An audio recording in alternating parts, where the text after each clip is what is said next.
Hi, welcome to Geeks on Tap. I'm your host, Jaret, and today we got a special guest for our Christmas episode. We got Rob Rowland here. Hey man, what's new? Well, last time we spoke was Plague #1, right? Yeah. Back in April, May, when you had just taken over the show and I had just started my channel, Combat Self-Defense. Right. Martial arts-based YouTube channel, which was really just, I gotta pass the time because I don't have any work to do, right? Right. And the gym reopened. I kept doing it because it was fun, but it was kind of a side hustle. Since then, we're on Plague #4 now. Omicron. I left the gym that I was at, and with a couple of my friends, we opened a new gym, Muay Thai ATX, which is now the home of Combat Self-Defense. So I'm teaching my own program, running my own gym, and basically doing martial arts full time, as well as running YouTube. And it's the most fun I ever had, but I also really miss sleep. I from the bottom of my heart, I've known you for years. I think going on 6 at this point. About 6, yeah. Around 6, 7. So I'm very proud of you. I'm so happy that you were able to get this company up and running. So we're gonna go over 5 beers today, right here. So the first one we're gonna start is actually an IPA. It's from Sierra Nevada. It's the Celebration Hop, Fresh Hop IPA. Put that right here so you can see that. There you go. So Rob, have you had any Sierra Nevada beers before? I've had a few Sierra Nevada. It's one of my standard beers, right? Like if I go to someone's barbecue or a restaurant that I'm not super familiar with how their drinks are, Sierra Nevada's kind of always been a safe bet for me. Yeah. I'm gonna admit now, I'm not a big holiday beer guy. Oh. Just in general that I don't know enough to say. I really appreciate you being here. Well, I do like them, but I'm not like versed in them. Oh, okay. You know? Right. So that was another question I was gonna ask. What's your favorite holiday beer, I guess? I have one now. Oh, you do have actually, one. Okay. My dad brought me some Noche Buena, which I think it's a Mexican lager. Okay. And again, it's one of those, it's a seasonal beer that only comes out around Christmas time, which of course is October now, thanks to Christmas being coming everywhere. But I had it the other night for the first time. And again, while I'm not the biggest Christmas beer or holiday beer guy, sorry, 2021, while I'm not the biggest holiday beer guy of all time, I really liked it. Nice. And it's got that like warm feeling that a good glass of whiskey or scotch will have.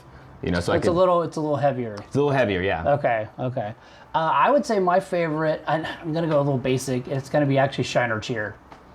That one's good. All right, well, before we start drinking this Sierra Nevada beer, I wanted to give you a little present for the holidays. Oh. You seem a little, I'm not gonna say underdressed, but not as Christmassy, I guess. So I got you this. It's not a bikini. Oh, it's not a bikini. Noel. I like this a lot, actually. Thank you. I appreciate You're welcome. Yeah. Let's see. This is a beer. Yes.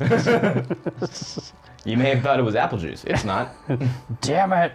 Okay, here we go. 6.8% ABV. So, not too much, but I mean, it's a pretty decent IPA. IPAs usually range from like 6 to actually 12, technically, if you want to get the triple or quadruple IPAs. But this is a pretty moderate. So, cheers. Cheers. You can go ahead and taste it. Good. But I wanted to let you know that this was actually recommended by a viewer. Because I put out a list going like, hey, I'm doing holiday beers. Anybody have any suggestions? So this is from Oscar. He actually recommended this beer. So thank you, Oscar. I appreciate it. Thank you, Oscar. I'm enjoying the beer you don't get to drink. It is IPA. It does taste like an IPA. It's got the hoppy flavor to it. But it also has like a juicy IPA kind of taste to it. I like this a lot. And I could definitely, this image right here, for those who can't see, of the cottage in the snow. Yeah. That's definitely what this tastes like. I could definitely drink this with like a bear rug underneath my feet. like Burt Reynolds? Yes, full Burt Reynolds with this beer. I'm a big fan. Let me ask you then, to make it more festive. All right. How many of these can Santa have and still ride that sleigh around? I would say 4 to a 6-pack. Okay. If I'm being very generous here. Then this year will be merry. So while we're drinking this, are you getting any kind of special flavors or things you can pinpoint off this? I think it's like you said earlier, there's a little bit of fruitiness to it. Like I guess because it's supposed to be Christmas flavor, I'm getting a little bit of like fruitcake type vibe. Not specifically orange. Yeah, I'm tasting it now. Right? Yeah. You taste a little bit of the citrus that's going to be with an IPA in general, usually. And then you're also getting... I don't want to say cinnamon because it didn't taste like cinnamon. Gingerbread.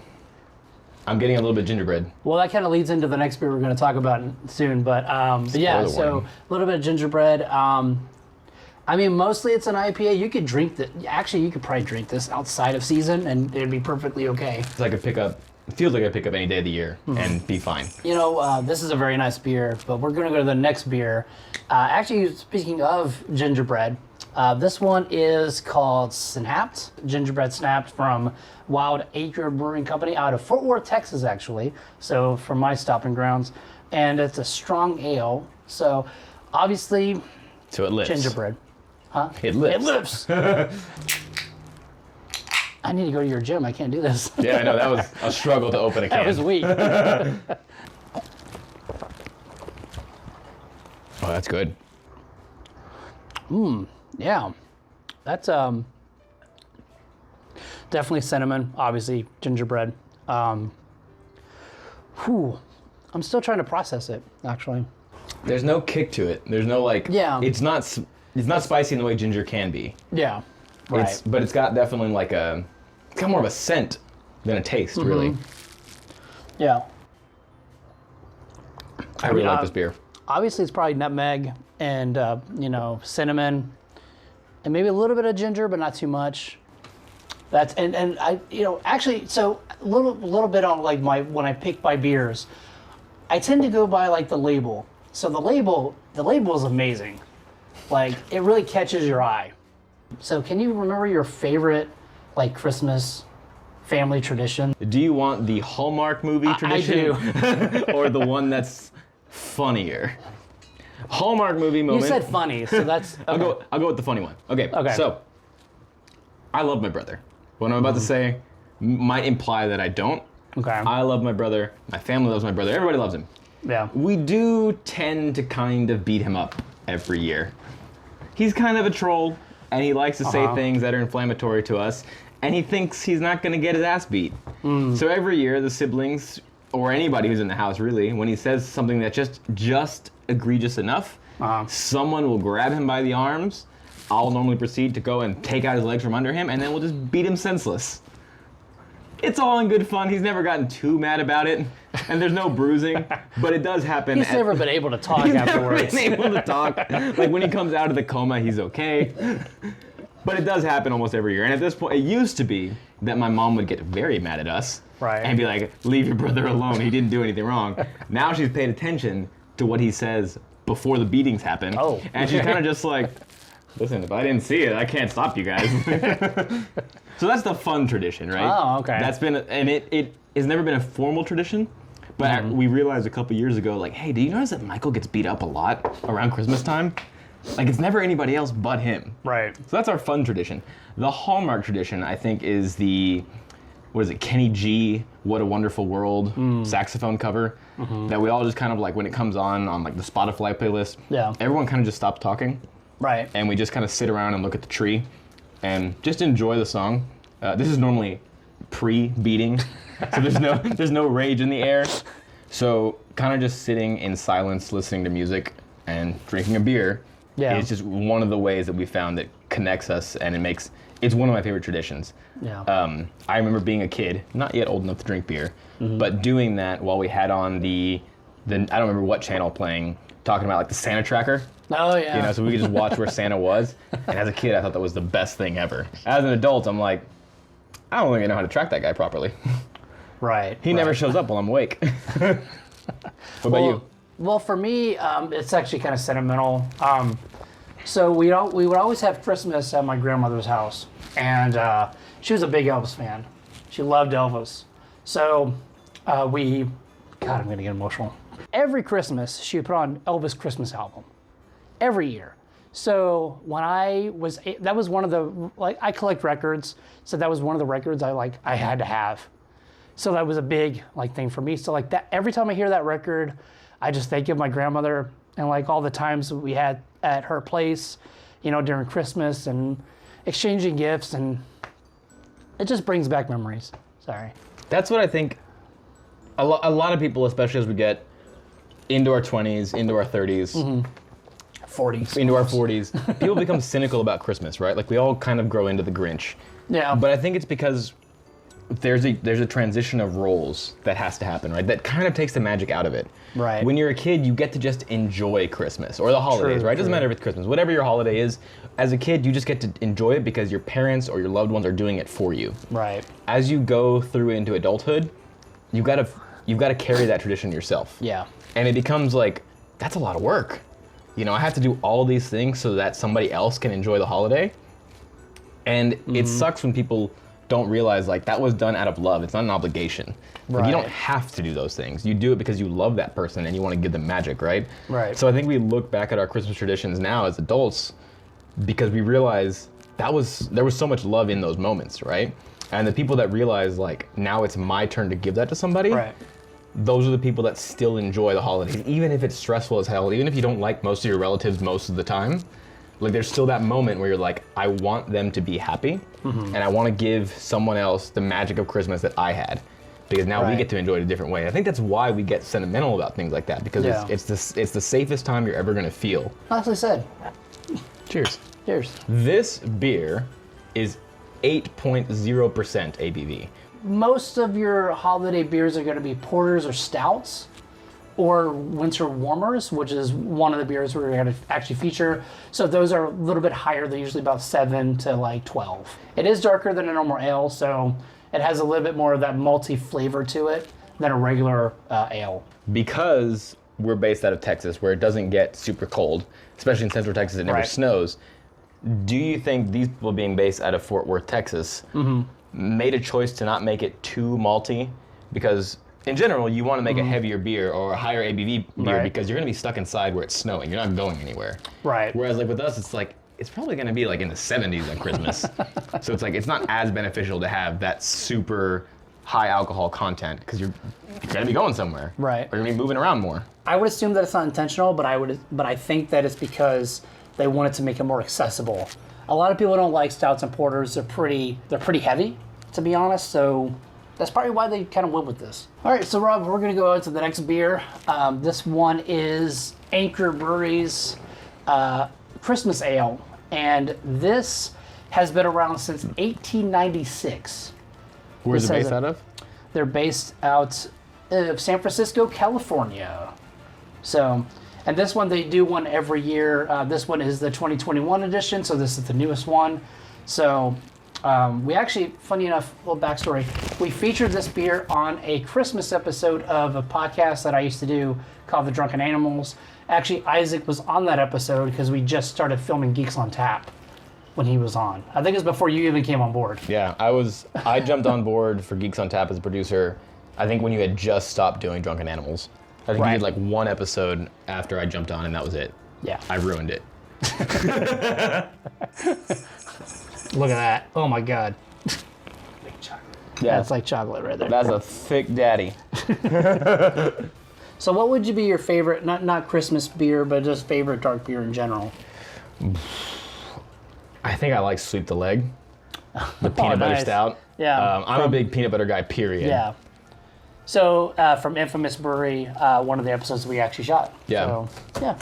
That is a really good peanut butter stout. There was another one that came out. It was, I did a quick brew review of it. It was called Belching Beavers, and it was a peanut butter stout that was really good. And it was like probably right below Sweep the Leg for me. So yeah.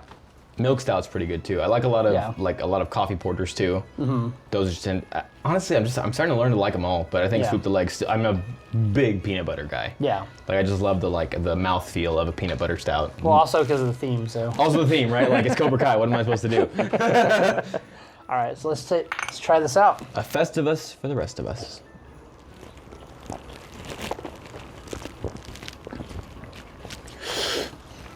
This is the first beer we've had that feels like a Christmas beer. Yeah. Like I should be wearing that Santa hat right now. This is definitely a winter warmer. Mm-hmm. This is 7.7% ABV. And that is getting up. Our highest is going to be 10. So strap in, Buckaroo. It's going to be crazy. This is definitely the beer I break out when the brother-in-law is getting just a little too belligerent and the kids are screaming just a little too much. And I'm like, you know what? It's time to start thinking about the sleigh bells. It's time to just disassociate from the situation. What's great about this, there's this writing on the top. I can't really see right now because, to be fair, this. Anyways, can you read that off? Yes, yes. Thanks. This is the 47th from the brewers at Acre.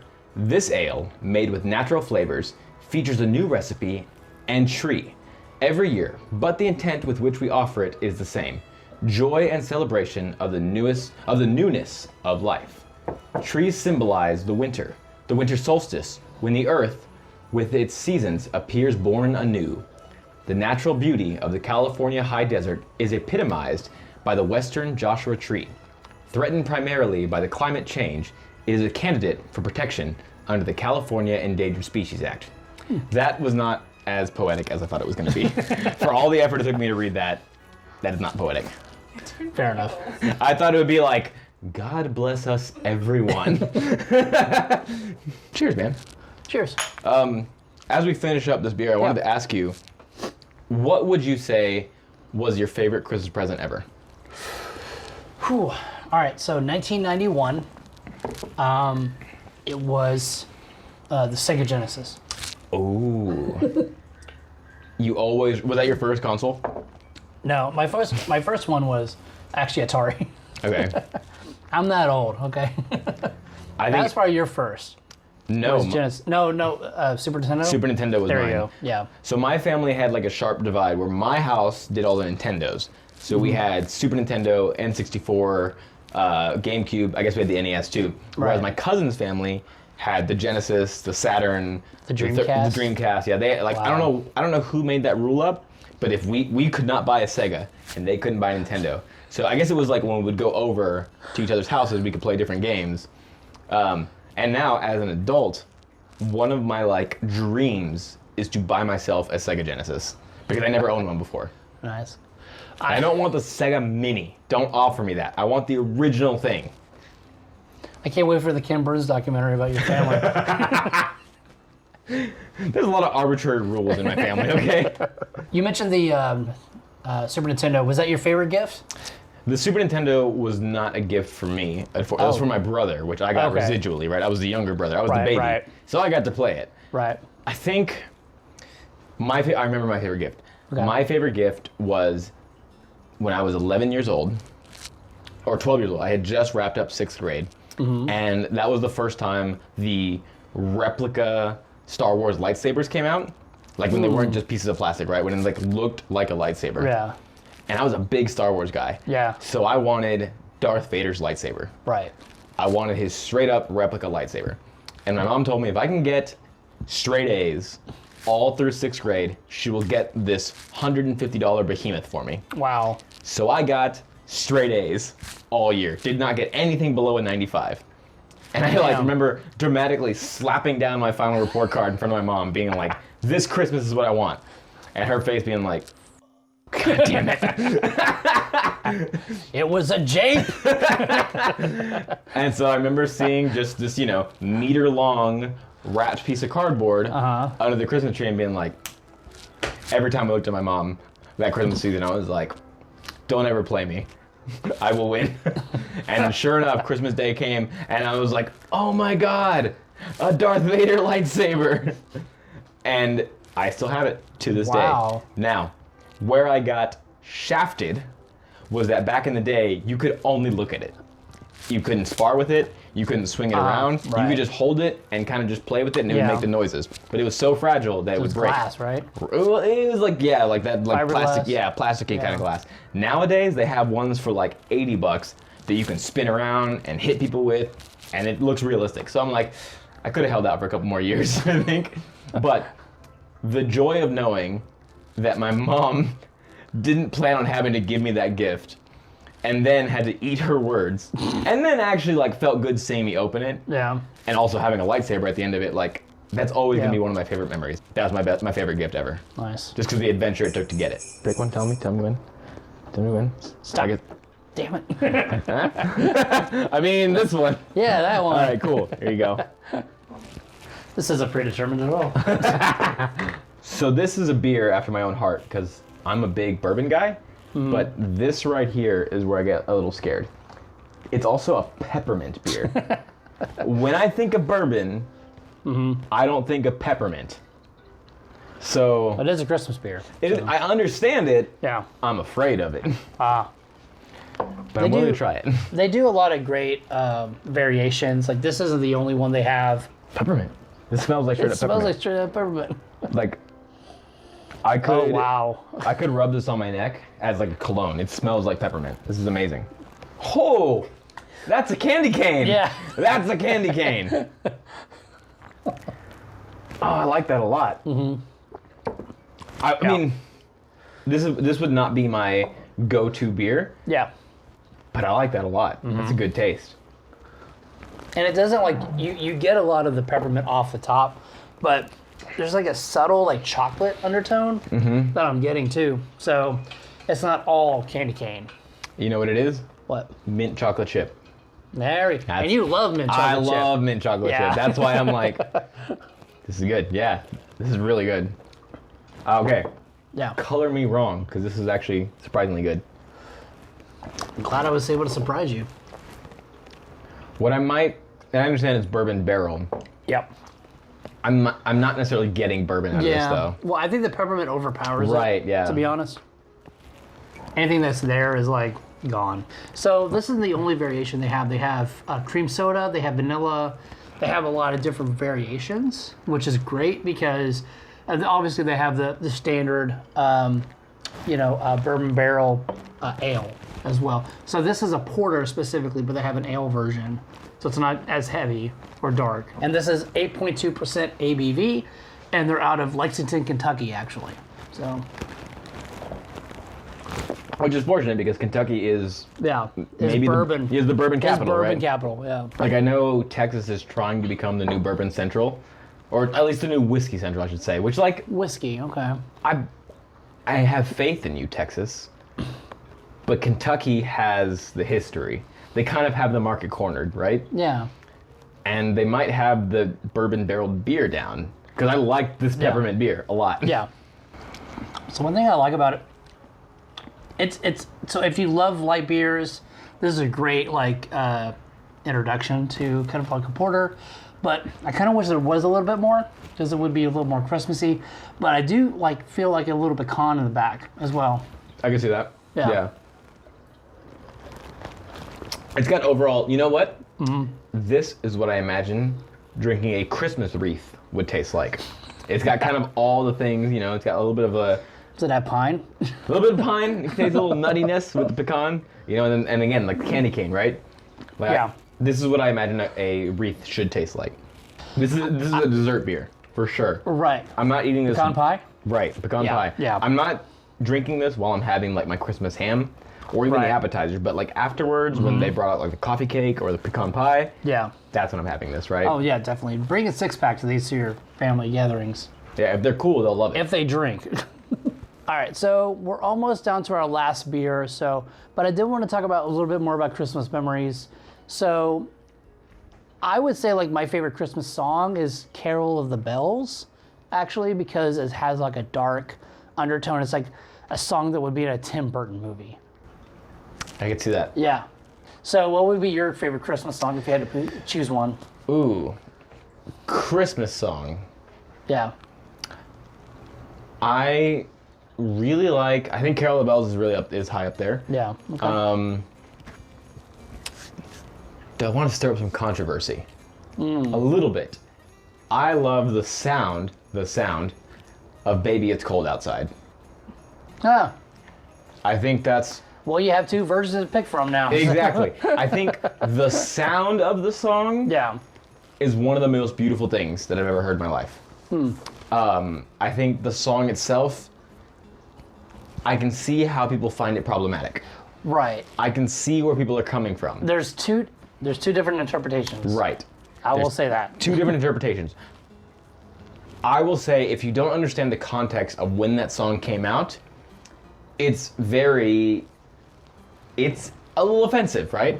Like you can look at it through the lens of the day we live in now and very clearly see like this guy is forcing this girl to do something she doesn't want to do. Or you can read it as when the song came out. The song is not being told through the story of the man saying, girls stay here. Right. It's the woman saying, I want to stay here, but what will people say? Right? So he's giving her excuses, and she's giving herself rationalizations. I think if you look at it through the lens of 2021 and say, like, this guy is forcing this girl to stay because even though she wants to leave, then you miss the whole point. Right. The point is that she does want to stay. But society is like, no, you're supposed to say no. You're supposed to say pure. But why are you supposed to say pure? Why are you supposed to say no? If you want to spend time with someone, if you want to do a thing with them, just do it. And I think that's why I love that song so much, because that's her Christmas gift to herself, that she gets to spend time with. Treat yourself. Treat yourself. But if it's not that song, I really like Mannheim Steamrollers, We Wish You a Merry Christmas. Huh. Yeah. If I want to just like get away from that controversy right away. All right, so Rob, so the last beer is a doozy. It's 10%, and it's kind of a familiar one that we know about if you follow the show. It's St. Bernardus Christmas Ale. That is a Belgian beer, and we did a Belgian beers episode. We did. When we were working on Geeks on Tap. This is before I took over hosting duties. Funny enough, that was the last one that we shot with Isaac. That was, because he moved like the next week, right? Not the next week, but like Felt like it. Pretty soon afterwards. So, but he did cover the St. Bernardus App 12, which you can view if you go to this link right here. And it's actually our most viewed episode. Do you have any Until thoughts? this one. Yeah. We're coming for you, Isaac. He's a good friend anyways.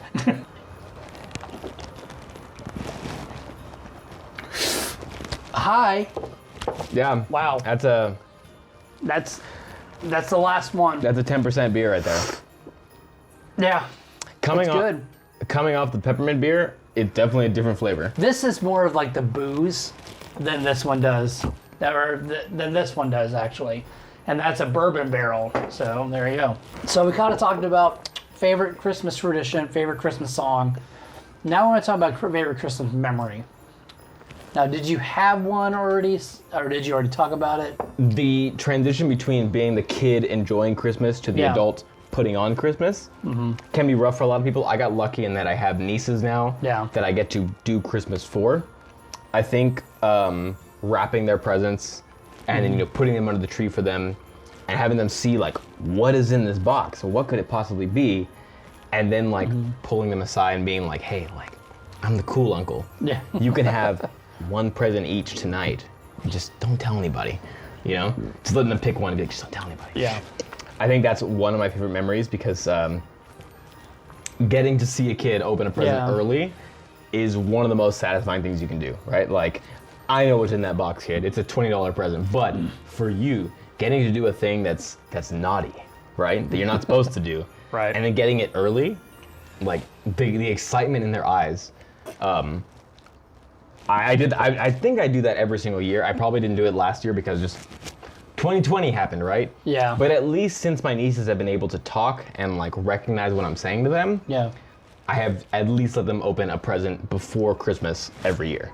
And that is consistently one of my favorite things to do, even though everyone knows I do it. Right. Like, the kids don't know that the adults know. But all the adults are like, yeah, let them just sneak a present. We'll pretend like we don't know. Don't watch this episode, girls. What about you? What's your favorite Christmas memory? My favorite Christmas memory is actually tied to probably the most depressing thing that a kid can go through in regards to Christmas. So I found out, this is why your nieces should be watching this episode, I'll just say this. Oh no. I know what you're gonna say. I found out that Santa Claus wasn't real. It was my favorite Christmas memory. And it also ties in with my favorite Christmas gift. Because again, Christmas 91. I'm laying, so like we're at my grandmother's house. And me and my sister are like sleeping in the bed. And I'm like, I'm gonna go see what's going on. She's like, don't you do it. She's 4 years older than me. So she knows better, right? So she's like, don't you do that. And so I go and I sneak in, look in the living room, and then I see my mom, my dad, and my grandmother putting presents under the tree. And I'm like, what? He's not real. And they're like, no. Oh no. But that was the year I got the St. Genesis, so it worked out. So you were like, whatever, I don't care anymore. Exactly. So that's my favorite Christmas memory because it just sticks with me. How old were you? I was 10. You were 10. Okay. Yeah. You don't think that's a little old to be finding that out, though? You. So my sister was 14 at the time. So she knew maybe already. about 13, maybe 13. What social media has taught me in terms of presenting Santa to kids is that Santa should be responsible for the cheaper presents, like, the things under $50, and parents or loved ones, whatever, can be responsible for the more expensive presents. That's good. I like that. Exactly, which is why, like, that way you can say, like, well, obviously I got you something, son, but then also Santa's coming later and he's gonna give you something else. Right. It's like that way you kind of like, I don't know. I like the magic of letting a kid believe for a while. Parents, and again, I don't have children, I would say, let your kid think Santa is real. He brings the cheapo gifts and you bring the big ones. Did you leave out cookies for Santa? Yeah. Yeah? Yeah. What would you leave? Like just Just regular sugar cookies. Nice. Yeah. Homemade or like store-bought? I think they were homemade. I did Chips Ahoy. Nice. The year that I found out Santa wasn't real, this is really sad. The year that I found out Santa wasn't real was when I came down for Christmas morning and the Chips Ahoy were still on the plate, but there were presents down. Oh. And so my first reaction was, why the hell didn't he eat my cookies? Is it because they weren't homemade? And then, like, I did some deduction work and I was like, I don't think I told my parents that I was going to leave out cookies, so therefore they didn't look for them. So therefore right. You sure like that shit. I sure like the f*** out of that. I was just like, normally I tell them where I'm putting the cookies and when I put them out. I didn't do that this year. Therefore. Wow. So I was a very simultaneously alert and also stupid 8-year-old. You were 8. I'll give you a pass. I'm not judging myself that hard, but like I was kind of an idiot. Yeah, let's get back to the beer. I can't pinpoint exactly what it tastes like. Like maybe like whiskey or scotch? I was actually thinking it's a little scotchy. I can't tell you how this beer tastes, but I can tell you what it feels like. Yeah. This is after the relatives have gone. This is after the party's over, when the house is a wreck, and you decide, you know what? I'm just gonna leave it. It's Christmas Eve, and you're like, they're gonna be back tomorrow morning anyway. Yeah. I'm just gonna leave it, and I'll have one big mess. What I'm gonna do right now is sit down in my lazy boy, pour myself this beer, and just have a sip. I'm not trying to be rude or anything, but I did forget a lot about what you talked about in the beginning, just because this is a 10%er. Anyways, so you mentioned you opened up a new gym, and you had a YouTube channel called Combat Self-Defense as well, and that's still going, right? Yes. Yeah. It's a weekly channel.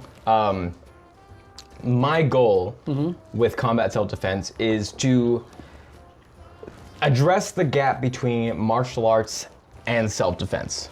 Right. A lot of people think they're kind of the same thing. They're an interchangeable term. They're really not. Martial arts is about engaging the fight. It's about becoming dangerous and putting someone in a position where they can no longer harm you. Okay. Self-defense is about avoiding that entirely. Right. So self-defense might be coming out of a building and recognizing like, hey, there's some sketchy people standing just on this side of the street. I'm gonna walk to the other side of the street before I go to my car. If they engage, then I'm already safe. They can't do anything to me, right? Right. Self-defense is about everything that happens before the fight.